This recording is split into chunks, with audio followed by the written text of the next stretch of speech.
कुछ पाना है तो तरीके बदलो, इरादे नहीं।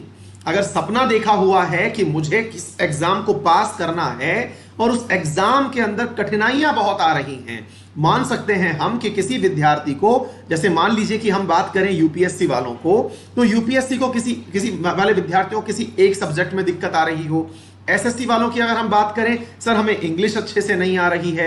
मतलब जिसको जिस भी एग्जाम में किसी सब्जेक्ट से अगर दिक्कत आ रही है, तो वहां पर रादर देन ये सोचने के कि मैं इस सब्जेक्ट के कारण अपने गोल को थोड़ा नीचे सेट कर लेता हूं, इसकी जगह आप सोचिए कि इसके पढ़ने के तरीके को बदल के देखता हूं। हो सकता है कि अभी मैं देख देख के पढ़ता था, तब मैं बोल बोल के पढ़ूंगा, अब मैं केवल इसको लिख लिख करके भी पढ़ूंगा।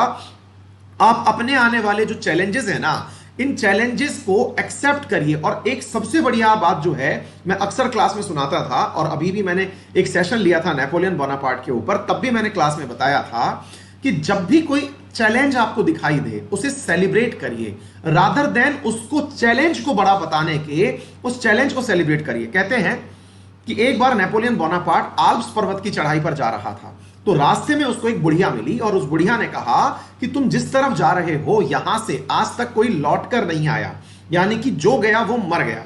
नेपोलियन इतना उत्साहित हुआ इस बात से कि उसने अपने गले में पहनी हुई जो माला थी मोतियों की, वो उतार करके उन बूढ़ी माता को पहना दिया कि इसे आप धारण करिए और मैं वापस इससे लौटकर जब आऊंगा तो आपके चरण स्पर्श करूंगा। बूढ़ी माता जो है वो एकदम चौंक गई कि भैया ये हुआ क्या, कि ये आदमी इतना उत्साहित कैसे हो गया। तो उन्होंने जवाब दिया जो बहुत ही खास था। वो क्या कहा था कि अब जाकर के इस काम को करने में मजा आएगा, क्योंकि ये चैलेंज अब बड़ा हो चुका है, तो मुझे इस काम को करने में मजा आएगा। क्योंकि असंभव काम जो कोई कह देता है, असली आनंद उसको करने में है। आपने मेरे अंदर इस काम को करने की लालसा पैदा कर दी है। तो सोचिए, जहां एक तरफ जान की जाने की नौबत थी और उस परिस्थिति को नेपोलियन बोनापार्ट ने अपनी पूरी सेना के साथ क्रॉस किया। और यहां से यह सीख निकल के आती है कि आपका आत्मविश्वास आपके चैलेंज के आधार पर डिगना नहीं चाहिए। चैलेंज के सामने आप अपने आप को और मजबूत करके निकालिए और सोचिए कि हां, अब तो करके रहेंगे।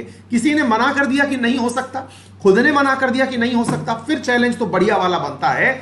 अब मजा आएगा क्योंकि अब मना हो चुका है, हमको डर लग चुका है, तो अब करके दिखाएंगे कि ये कैसे